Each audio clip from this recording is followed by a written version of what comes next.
You're listening to Breaking Biz Dev with John Tyerman and Mark Wainwright. Conversations that break down, beat up, and redefine business development for the professional services firms of tomorrow. And now for your hosts, John and Mark. Welcome, business developers, to another episode of Breaking Biz Dev. I'm John, and as always, I'm joined by my trusty co-host, Mark Wainwright. Hello, John. How are you today? I'm doing well. And we've got a topic that I think firms understand the importance of, but sometimes get tripped up over. This is a tricky one. Some firms will succeed at this. Others just get flummoxed. Let's use that term, right? It's crossed eyes. We have this relationship with our client. It's this particular thing. How the heck do we change that? Right? Sometimes we don't want to change it. We like how it is, but So this one, right? This is about this whole sort of cross-sell, upsell opportunity / challenge, right? That's really what this one's about. That's exactly right. Some folks call this account expansion, is another word that's used out there in the sales and marketing world. Yeah. But we're talking about how can we add more value to clients? How can we expand the work that we're doing with clients and ultimately grow revenue from client accounts? Right. Yeah. Most organizations will proudly and frankly predictably say that the vast majority of their annual revenue comes from the same group of clients. It's 3/4 plus or minus if a firm is operating at that level. I'd say that they're pretty average, but probably still doing okay. It's people will have red flags when you have 3/4 of your revenue from one client. That's a problem. But we're talking about the same recurring group of client accounts that are the source of the majority of your revenue, and that's totally fine. And that's kind of the way it should be, and why this is so critical. So let's dig into that right up front, right? Let's talk about why this is so important. Let's do it. And what's the old adage? The second check is easier than the first. Easier to get than the first. And I think that just kind of like holds true here, where we're talking about why does upsell cross-sell matter? Why does account expansion matter? Well, it's a faster sales cycle, right? Your clients, you're already working with them. There's lower acquisition costs. It costs much less to expand an existing account than it does to acquire a new logo. Yeah. And then you've got higher margins on expanding this revenue too. So I think those are three big reasons why this matters. Yeah, and the higher margins thing, I think, comes from sort of just operational stuff. It's like you just know how each other work. You've been there before. You don't have to spend all those startup costs on accounting and getting the invoicing and billing all set up. And so that makes total sense. And your team that is working with onboarding this client just gets them, right? You've created this communication cadence. You kind of know how to do it, so you know what to expect, and you're hopefully able to make that a more profitable arrangement. But yet a lot of firms think they're doing this well, but lo and behold, they're not, John. They're not. And I've seen it. Do as I say, not as I do, right? Yeah. And so you hear this a lot. We're client-centric, but then you see sales and marketing resources trying to go after this shiny object, right? The new logo that would look so great on their slide deck. Right. Right. And so that and then a lack of empathy with their current clients, treating them as a transactional relationship. We just did a whole episode on adopting a client success mindset, and I think that kind of shows here as well. Yeah, you should be spending your marketing and selling dollars and hours in research chasing new clients. You absolutely should, because you need to be you're going to have some client churn, and you need to be replacing those clients, and you need to be growing the organization. But you don't want to do that at the expense of great clients who might leave because you didn't reduce the spend or the investment in time and energy and focus, you eliminated it, right? You just assumed that those clients were going to be there forever. So you invested nothing in that relationship, and lo and behold, they headed elsewhere. So yeah, you reducing that client acquisition, client sales and marketing costs, that's a good thing, but eliminating it completely through sort of just lack of attention is not the way to achieve what we're talking about here. Yep. Don't take your clients for granted. So we mentioned cross-sell and upsell. Yeah. So these are two different things. And I think it's worth explaining this distinction before we get too deep into this episode. Mm-hmm. Yeah. When we say cross-sell, what we mean is we're selling a new service to the same client. You might think about this as horizontal growth. Yep. Upsell, on the other hand, is where you're selling a deeper engagement. Maybe it's a higher tier offering of yours to that same client. Some call this vertical growth. So that's the distinction when we say cross-sell versus upsell. That's what we're talking about. I think you and I can picture at least a little bit. Hopefully others can picture some of what they do as an upsell or a cross-sell. Did you have examples of from your sort of world, John? Yeah, I can share some examples. So when I'm working with my clients, there's a scenario that happens quite often actually where I want to commit to a podcast, but I don't want to commit to a weekly cadence. And I know that consistency is important to growing the show, and a monthly cadence is just too slow. So we'll start out with a twice monthly cadence, and then it reaches a point where the podcast is working. Let's switch to a weekly cadence if we want to hit the accelerator. And so that would be an example of an upsell, going from twice monthly to weekly because the client has realized the impact of the podcast and they see that this can accelerate the track to achieving the outcomes that they want. Yeah, makes sense. Then a cross-sell, it would be taking that podcast and then adding on email marketing support or social media support or creating a community around the podcast, kind of expanding from the podcast as a core marketing engine, and then the derivative content and ancillary conversations that happen as a part of that becomes that ecosystem around it. Good. Hyper specific examples to your practice, but makes total sense. I can see how both the upsell and the cross sell translate into growing your business with known existing clients. Makes sense.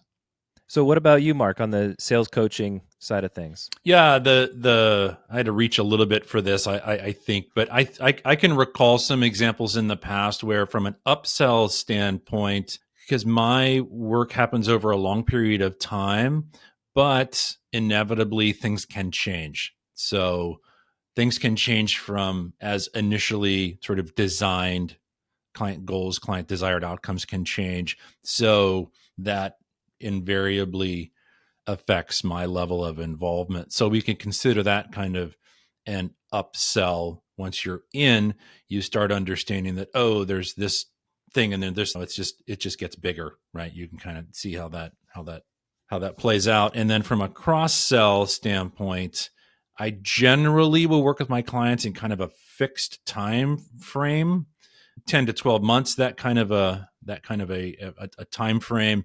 And then the cross-sell opportunity for me with the clients that I work with is an example is maybe bringing in a new cohort of individuals that I will work with. I've worked with let's say 10 people, 8 people or something over a period of time. Lo and behold, there's some other sort of up and coming firm leaders that haven't ascended to the top of the organization and can use some help with this whole selling thing.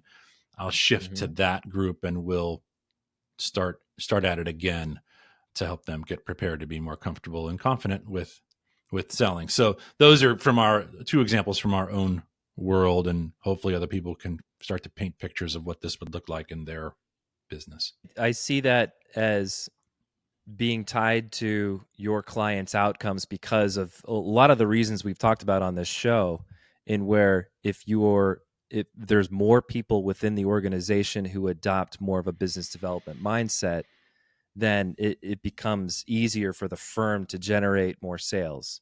Yeah. And so you're cross-sell example of working with other people within the organization, to me, that's a leading indicator, like a behavioral indicator that the firm is heading in the right direction. A lot of firms will expect that, okay, we've got this top group of people who have revenue responsibility. I'm going to come alongside those folks. Lo and behold, they're doing pretty well. Maybe we're not in a complete alignment with how they go about doing things, but we uncover the fact that the opportunity for growth exists with maybe a second tier, a second generation, where those people really aren't leading the charge with new business, but the opportunity is there if they can just gain some additional skills. So yeah, that's a good one. So very good. This next segment in the episode, John, is where firms run into problems, what mistakes that they make when they're thinking about and then trying to,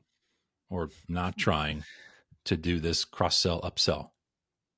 So we're gonna climb up on the corner pole, and we're gonna take our elbow here, and we're just gonna come right down. Yeah, on cross-sell, upsell. I love that. That was the WWF reference there. Yeah, fantastic. Exactly. Good. I love that. Good. The wrestling. We're bringing it back, right? Good. I love it. Good. All right. So what's the first one you had here? So yeah, what are the three big mistakes that most firms make? The first one, assuming the client knows everything that you do. So clients aren't going to spend time going over every single page on your website. They're not going to spend time reading every single one of your social media posts. Yeah. Right?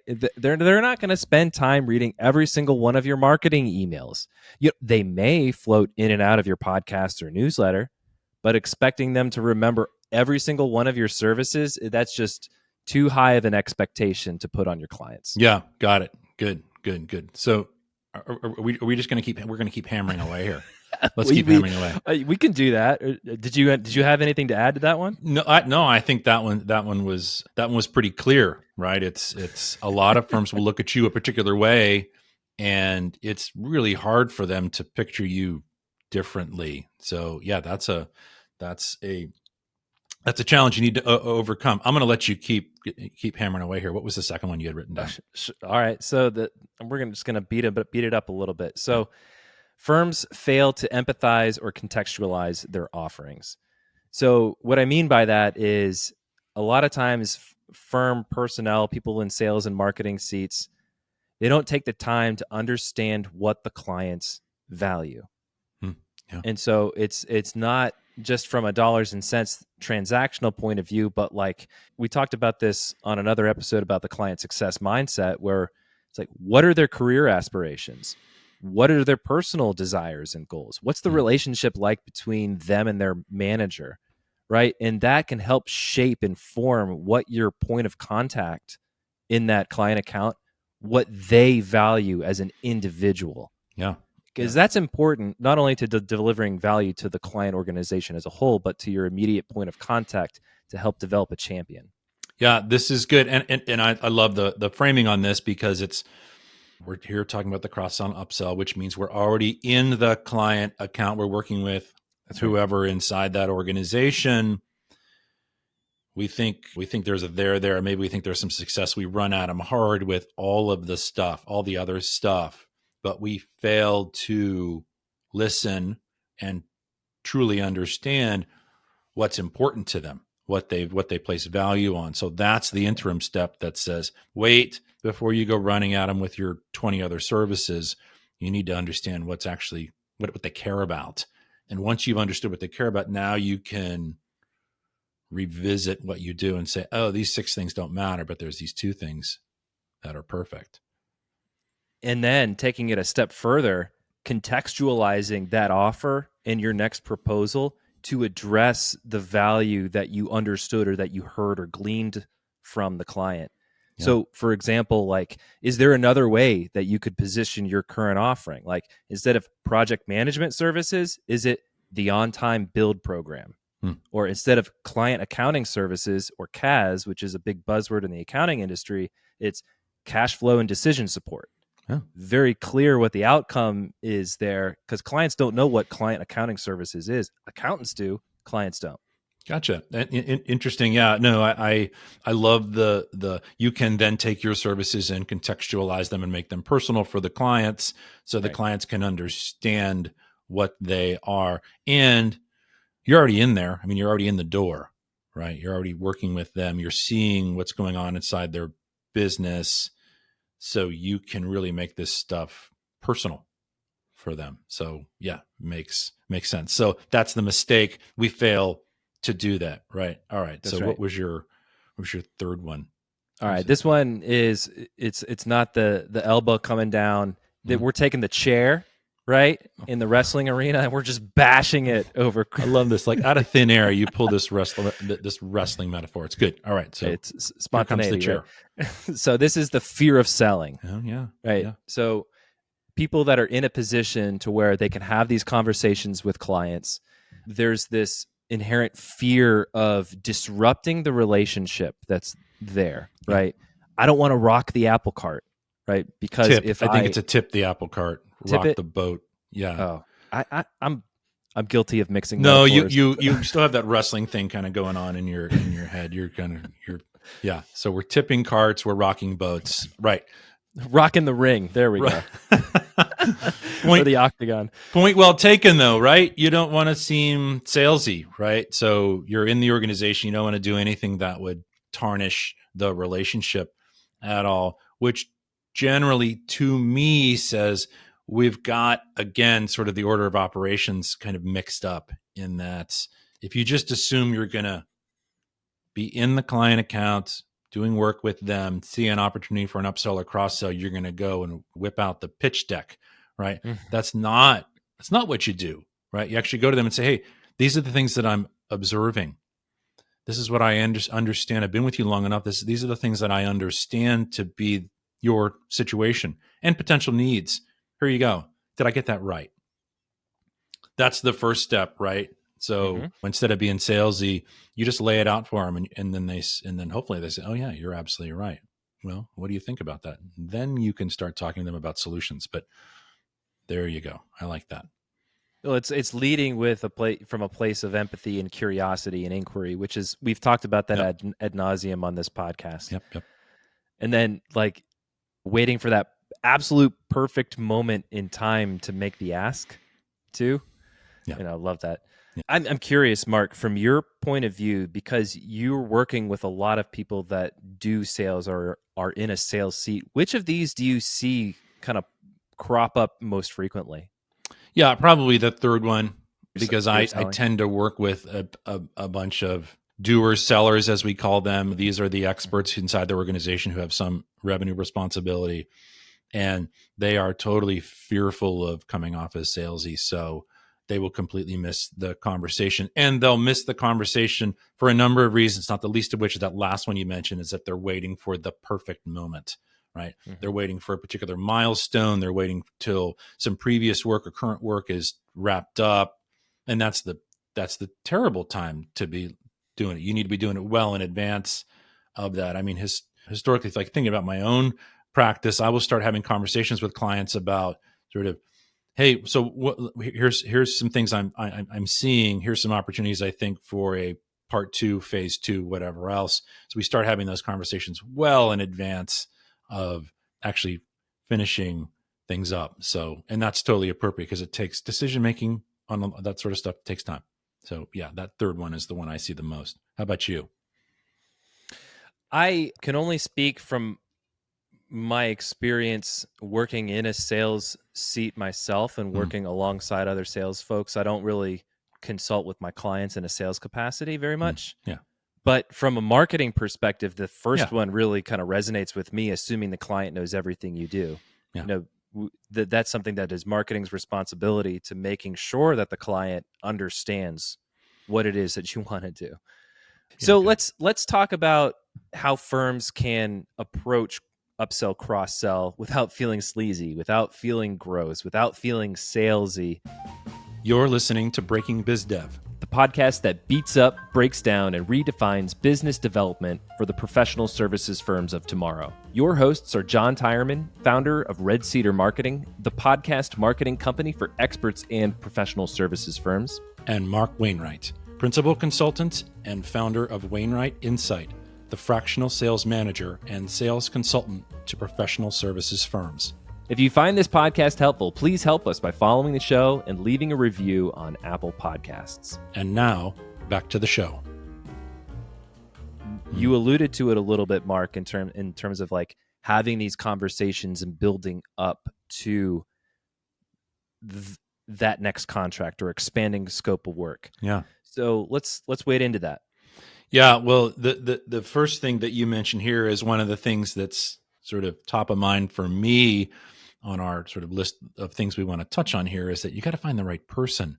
It's entirely possible that the person that you've been working with to date as your main contact is not going to be the right person to talk to about some cross-sell or upsell opportunities. So yeah, you need to make sure you're having the right conversation with the right person. You could have the right conversation with the wrong person and you're not going to, nothing will advance there. So you have to talk to the right people, no doubt about it. And that's the advantage you have of working with an account. You're in there, you're already working with them, and you need to identify who the right people are and very quickly make sure that not just you know who they are, that you connect with them in some way, and that they have some level of visibility on the work that you're doing and the outcomes you're trying to achieve. Is that, there's some layers to that. You got to know who they are. You got to know them. Oh, and by the way, they actually have to have a little bit of a perspective on what you're doing. So do you typically shepherd your clients through like an account mapping exercise, or is this something that just kind of naturally comes out?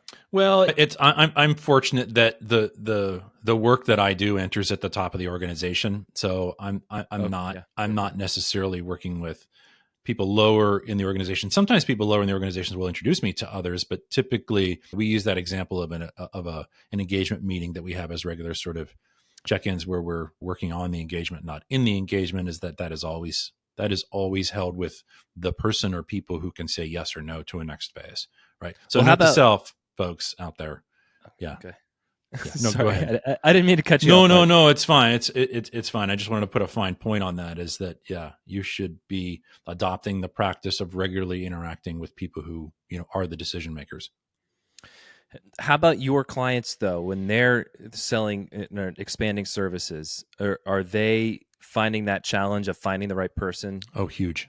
Yeah. Huge. Yeah. And then, what does that process look like for uncovering who that right person is? Yeah. Well, it's the layers of the onion. It's right. They have to figure out who they are, and then they have to figure out routes to get to them. And that's a challenge, particularly in some client organizations that are quite large. I work with some clients who have municipal clients who hundreds or thousands of people kind of involved with it. And they think it's an impossible climb. They're looking at Mount Everest and they're like, there's no way I'm going to be able to get to those folks.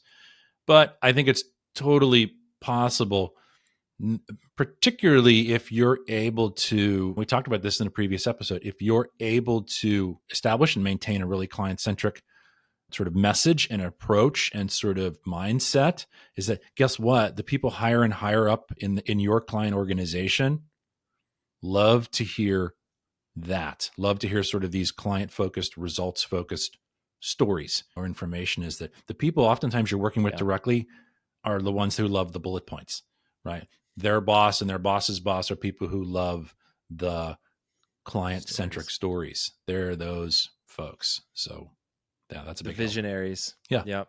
Yeah. That's so true. Yeah.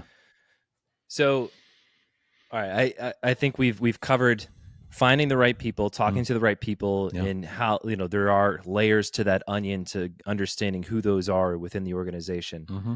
So the other bullet point that we have here is looking for triggers. Oh yeah. So this is another way to identify those opportunities without feeling really gross or sleazy, is looking for those triggers. Mark, what are some of the triggers that you look for, that you advise your clients to look for? Yeah, and these are so critical because these can present opportunities, but from what I've seen, John, more often than not, these can be problematic. So things like new leadership comes into the organization, or big strategic shifts in organizational direction. We're not going to do this anymore. We're going to do this, or sort of any initiatives or any projects or whatever else that are moving ahead full steam, others maybe less so. So that's related to kind of shifting direction, but they're doing things that either things are working well or other things aren't working well. So these are, from my perspective, John, these are triggers and red flags.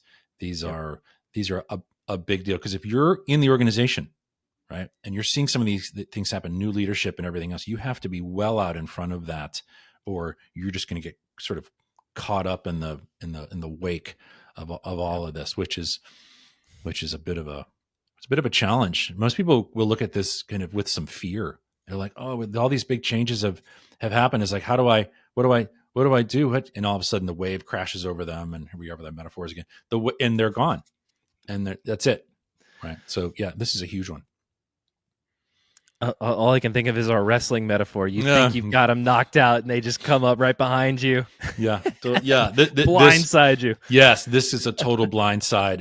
And it doesn't have to be, because you're in the organization, you're seeing these things happen. Right. What the problem is you're not legitimizing it enough, or you're not putting enough weight on it. It's like, trust me, anytime you have a new organizational leader that was hired from within or brought from outside or whatever else they are, it's like, they want to put their stamp on it. Oh, they want to make changes. Totally. Do you think that new leadership individual or the new leadership team or whoever they are, right, do you think they have other people that do what you do that they want to bring in? They do. Yes. So yeah, that's a critical one. Yeah, that's a big one. And then yeah. So what are some other ones? So you've got this. We talked about a little bit. We touched on this. You've got use check-in calls and delivery reviews to uncover needs. Yeah, totally. That's something I discovered early on, and I recommend to clients. And some folks have this built into their practice, and others do not. Is that just using regularly scheduled meetings with the decision makers to engage and talk about how things are going. Right. It's less about doing consulting work with them. It's about, hey, how are we doing? Checking the temperature, making sure that we're working towards and hopefully achieving what we want to achieve. And those conversations should always be really outcome focused. So yeah, these are I don't know any other way to do it. Just coming in, just doing your thing, and then leaving, and not really engaging regularly with the senior team to make sure that everybody is not just happy with what's going on, but making sure that everyone's focused and in alignment on where you're headed. It's a non-negotiable as far as I'm concerned. If you really want to, embed yourself in the organization. I saw this reminds me, I saw this. I'm going to do a shout out to David Brock. This is probably germane. I think this is germane. It could be a bit of a digression, but he wrote an article I think was fantastic, and he used a term called customer entanglement, and I just loved it. Right? It's like getting yourself entangled with your clients, right? Just where now, is this a good thing or a bad thing? It's a good thing. It's a good thing. Entanglement sounds like a weird term, but I think it's a where your client looks at the lack of you walking alongside them as sort of unimaginable, right? So for some clients for some folks out there listening to this podcast, that might be a reality, but others not. But just the term of entanglement, in a good sense, was just such a powerful visual for me, as like having yourself so entwined and entangled with your client that you not being there would be unimaginable. So cool. Yeah. I love that. It does create quite a visual. I love that. It does. So there's last one. We have one more, I think. Right? One more. Yeah. I think one more. Yeah. So that one was invite curiosity. Yeah. Don't pitch a catalog. Oh yeah. This is right up my alley. Yeah. What do you think about that one, John? Well, I think that this is a common theme that we've talked about a lot in uncovering, especially as it relates to identifying opportunities. If you're not curious about what's going on inside your client's organization, what's going on inside their life, their personal life, then you're not going to be able to put yourself in a position to add additional value. Yeah. So you got to look for those clues. Yeah, it's good. I in my one-on-ones, with the clients that I work with, I have one-on-one conversations with individuals, and I got to tell you, this selling stuff is hard, but it's even harder if someone's having a bad day. So just a little bit of time in my one-on-ones I set aside just to make sure that people are on track and focused and everything else. And if there's something going on big in their life that's just so distracting, there is no way I'm going to get them all riled up to go do a bunch of speculative sales work. So yeah, good luck there. Sometimes I've run into that a couple of times where, there's one client that stands out in particular, and sometimes he can get in really bad moods, mostly because he's just overwhelmed with work, which can be a good problem to have. But at those times, I always kind of default to, okay, this is what's most important. How can I help? It sounds like that's like, what can I do to help make our engagement easier or kind of alleviate stress on you? Yeah, totally. And you just kind of got to go into that mode where you're helping your client out of a tough spot. It is so true. So this was about identifying the opportunity, John, and this we didn't talk once about identifying the perfect moment in time to strike, right? We didn't say that, right? We didn't. We're surfacing information right now. We talked about like just making sure that over time you're understanding who the right person or people are, setting up opportunities to engage, hopefully with those people on a regular basis, looking for like not ignoring these signals and signs that are coming at you when you're working with that client, and what just constantly just staying in touch with the organization and the individuals that you're working with, and so then it almost seems like you don't have to come up with the perfect moment and the perfect time to strike, right? It's gonna present it. It's gonna present itself. Well, because you've been kind of warming up to this idea. You've been planting seeds in the client's mind of how we can achieve the outcomes beyond the work that we're doing currently. Yep. So I think this puts you in a perfect position to make that ask whenever that time is right. Yeah, it's good. Yeah, so there is that moment. That moment comes, and hopefully it's done well. You had it written here, like framing that conversation like a trusted advisor, which totally resonates. Yeah, I think a lot of experts, a lot of firms want to achieve that trusted advisor level. I mean, I think that term can be overused a little bit, but I think like the spirit of what we're trying to say rings true in that you want to be a guide for your clients. You're not just a vendor. You're not just a service provider. You are an advisor. So everything that we've talked about leading up to the moment to where you make that ask or put a proposal in front of the client, all of those steps you're leading up to this moment. And so I think like the big thing is because you've been having all those conversations, you're positioning your services to help achieve that outcome, to help solve those problems. You're not just pitching the next part of your service offering. Right. So that I think that's kind of like the biggest thing is this is something that's not just one moment in time and you're pitching.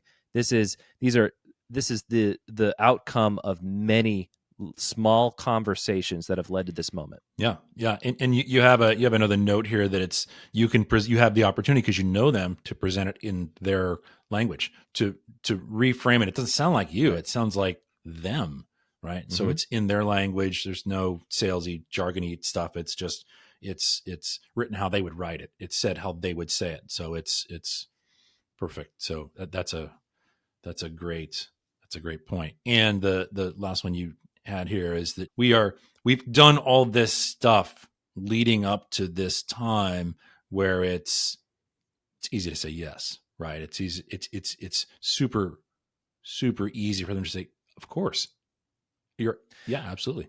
Yeah. You've been in alignment this whole time with them. You've been calibrating your recommendations with all of these small little conversations along the way. Right. And therefore you're in lockstep and key with your clients all the way up to this point. You know they're going to say yes before you even talk to them because you've already had all these conversations. Right.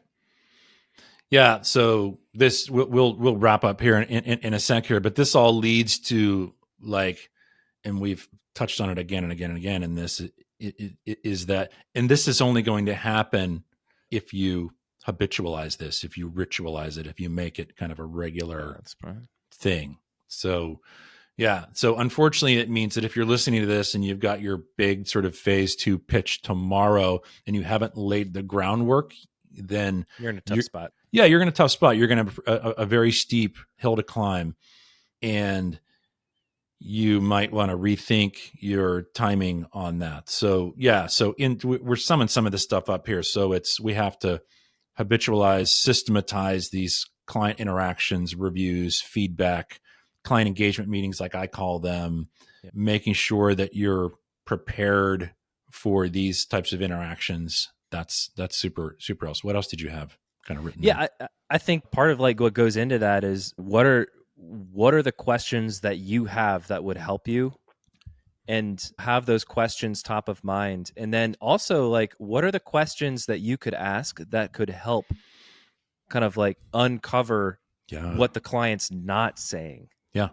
You know what I mean? Yeah. Like there's usually something behind the scenes that clients don't tell you or that they're holding back. And how can you kind of help tap into that and give them a safe place to be able to express themselves? Yeah. And there's a lot of trust that goes into that. Yeah, no, sorry, I didn't mean to jump on you there, but it's such a fantastic point, because now that you know them, you've been in the organization for a while, when you start asking them these really challenging questions, they're going to be able to answer them, or at least they're going to want to be able to answer them with you. They're going to, rather than holding their cards close to their vest, you've been with them, you've been walking alongside them, they're going to be more forthcoming with information. So yeah, I love that one. That's a great point. Yeah, and so that's why trust is so important, and building that trust with your existing clients. Yeah. I think another part of making this a habit is, you mentioned earlier, like using stories and using little vignettes when you're selling, like pulling out client examples and weaving them into the conversations that you're having. Yeah. Same thing on the marketing side of things, making this more about telling the client stories, and then using those in conversations with your existing clients to show the art of the possible. Yeah. Right. Yeah. Here's how we did it with another client. And is that a path that you see your firm wanting to go down? Right. So to ask a rhetorical and screamingly obvious question, who should own this, right? Who owns upselling and cross-selling, John? Who? Well, I think we talked about this in another episode around the client success mindset. This is something that shouldn't be owned by one individual department. This is something that needs to be embraced. It's a mindset, a cultural mindset that should be embraced across the organization. Yeah, and I would say this topic, this cross-selling, upselling thing, puts even more of an emphasis on the people that we call the doer sellers, because those are the folks that after the contract is signed, they are continuing to work. So they need to be cognizant and aware of all these things. It's like if you have these different functional areas at all, if you have different people doing different things, you have some marketing people, maybe you have some business development people, and you have delivery people. Maybe if your organization is set up that way, you're delivering the work and your selling and marketing folks aren't necessarily as close to as in touch with the client organization. So your doers, your people who are with the client organization, need to be able to see this stuff. So yeah, it's everybody. It's sales, it's marketing, it's client delivery, it's all of it. Yeah. And it's leadership and partners being able to give the teams the support they need to be able to invest in this level of understanding. Good. Yeah. So to wrap it up here, right, just to hit the nail on the head and nth time, you don't need a whole host of new clients all the time, John. You just need to be having great conversations with your existing clients to uncover new opportunities, to discuss emerging challenges, to explore new things that you can do together. That's exactly right. It's always easier to get the second check than the first. Yeah, that's I love that one. So this is, what problem do you guys have that we haven't fixed yet? So that's a good one, John. This is good. This is not an easy thing for a lot of organizations, because like we said earlier, the vast majority are like, look, all right, we got our thing. We're doing this thing. We're not going to ask for more, right? We're not. It's hard. We don't want to rock the boat. Don't want to rock the apple cart or tip the boat. boat. Yeah, one of those. Great. So I've really enjoyed this, John. Until next time. This has been fun, Mark. Until next time. Thanks for listening to Breaking Biz Dev. Subscribe on Spotify and Apple Podcasts or listen to the show at breakingbizdev.com. This episode was produced by Red Cedar Marketing. If you think a business podcast is right for your company, visit redcedarmarketing.com to learn more.